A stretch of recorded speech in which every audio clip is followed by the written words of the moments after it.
Hi everyone! It's our last sunny and warm day for quite a while, so I thought we better head into the woods and see what we can see before everything kind of gets a pause on the growing with the cold weather ahead. Take a look at this view here. You can see the green is creeping ever higher.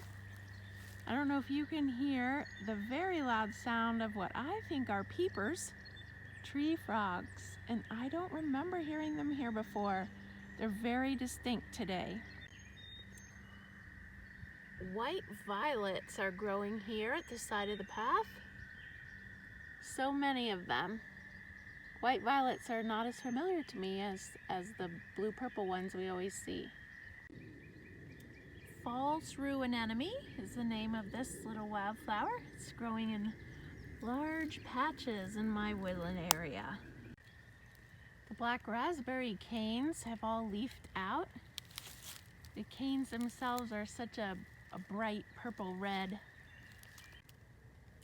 We've got ourselves a fine specimen of garlic mustard here.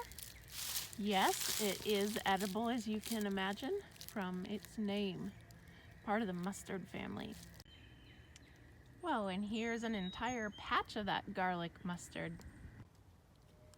This mayapple has put forth a bud. You can see it there in between the two leaves. So it looks like it's going to be another week, maybe, before we see a blossom on these mayaples.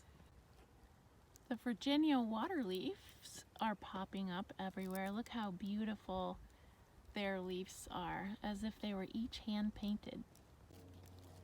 The Dutchmans Breeches are in full bloom. Here's a nice big patch of them. So darling. Kind of remind me of bleeding hearts. Must be in the same family. There's just a few of the yellow trout lilies left. They seem to have such a short blossom window.